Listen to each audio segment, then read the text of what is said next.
মাধ্যমিক অঙ্ক পরীক্ষাতে ভালো স্কোর করার একটা জায়গা কিন্তু সম্পাদ্য এবং উপপাদ্য।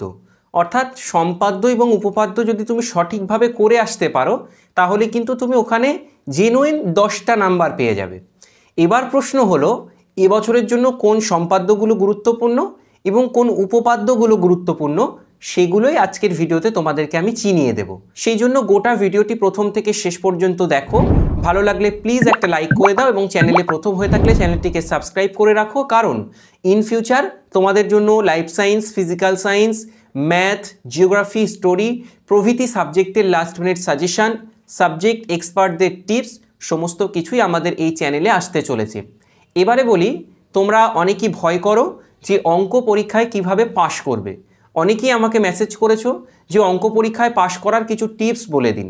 সত্যি কথা বলতে আমরা অনেকগুলো শিক্ষকের সঙ্গে পরামর্শ করেছি, স্যারেরা আমাদের যে টিপসগুলো দিয়েছেন সেগুলো নিয়ে আমরা তোমাদের জন্য একটা ডেডিকেটেড ভিডিও অলরেডি আপলোড করে দিয়েছি, যেটা তোমরা আমাদের চ্যানেলে গিয়ে দেখতে পারো। আজকের ভিডিওর প্রথম কমেন্ট ডেসক্রিপশন বক্সে আমি লিঙ্ক দিয়ে রাখলাম, সেই লিঙ্কে ক্লিক করেও তোমরা ভিডিওটা দেখে নিতে পারবে। তাহলে চলো আমরা কথা না বাড়িয়ে সরাসরি একটুখানি দেখে নিই যে এবছরের জন্য গুরুত্বপূর্ণ কোন কোন উপপাদ্যগুলো। প্রথমেই আমাদের সাবজেক্ট এক্সপার্টেরা বলছেন তোমাদের একটা উপপাদ্য ভীষণভাবে গুরুত্ব দিয়ে দেখে রাখতে হবে, সেটা হলো কেন্দ্রস্থ কোণ পরিধিস্থ কোণের দ্বিগুণ। অর্থাৎ যে উপপাদ্যটা 34 নম্বর উপপাদ্য, পৃষ্ঠা নাম্বার 123 123তে তোমরা পেয়ে যাবে। সাবজেক্ট এক্সপার্টদের মতে এই উপপাদ্যটা এবছরের জন্য টপ ইম্পর্টেন্ট। দ্বিতীয়, পিথাগোরাসের উপপাদ্য, অর্থাৎ যে কোনো সমকোণী ত্রিভুজের অতিভুজের উপর অঙ্কিত বর্গক্ষেত্রের ক্ষেত্রফল অপর দুই বাহুর উপর অঙ্কিত বর্গক্ষেত্রের ক্ষেত্রফলের আর কি সমষ্টির সমান। এই যে পিথাগোরাসের উপপাদ্য তোমরা তোমাদের পাঠ্য বইয়ের পৃষ্ঠা নাম্বার 285 অর্থাৎ 285 এই পৃষ্ঠাতে 49 নাম্বার উপপাদ্যে তোমরা এই পিথাগোরাসের উপপাদ্যটা পেয়ে যাবে। পিথাগোরাসের উপপাদ্যটাও কিন্তু এবারের জন্য খুব গুরুত্বপূর্ণ।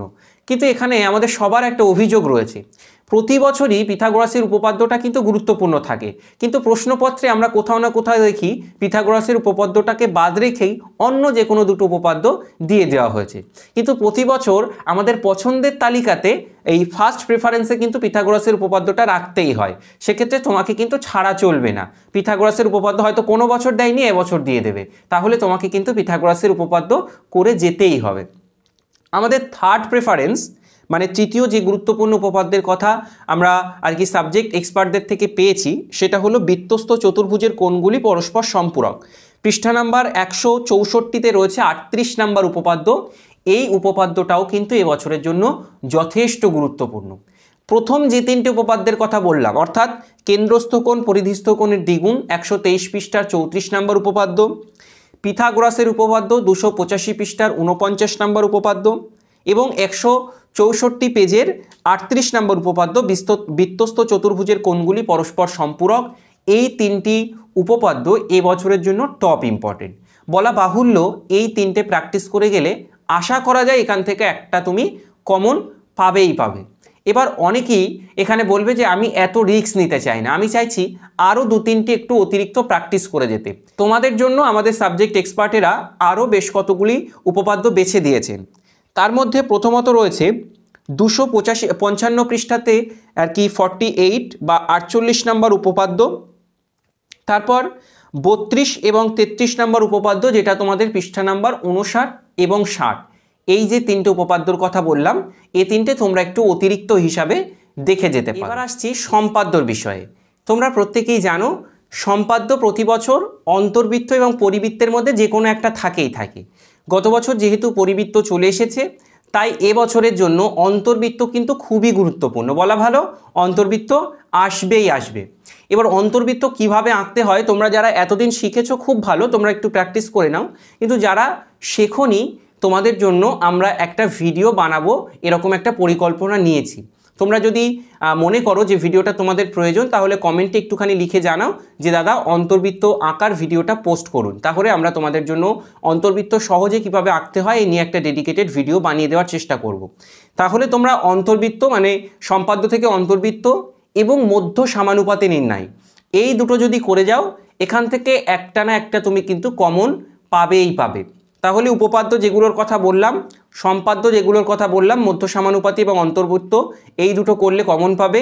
সুতরাং এখান থেকে 5-5-10 নাম্বার যদি তুমি ক্যারি করতে পারো, এটা তোমরা যারা এতদিন পড়োনি অর্থাৎ পাস নিয়ে চিন্তা, তারা তো পাস করবেই, সাথে সাথে যারা একটু স্ট্যান্ডার্ড নাম্বার পেতে চাইছো, তোমাদের নাম্বারটা কিন্তু অনেক বেশি স্ট্যান্ডার্ড এবং অনেক বেশি সম্মানজনক জায়গায় পৌঁছে যাবে। তো যাই হোক, আজকের ভিডিও এখানে শেষ করছি। দেখা হচ্ছে পরের ভিডিওতে।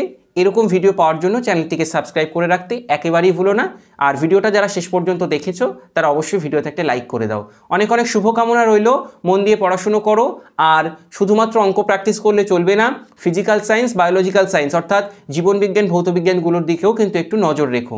ভালো থেকো, সুস্থ থেকো, নিজের দিকে খেয়াল রেখো। Thank you everyone.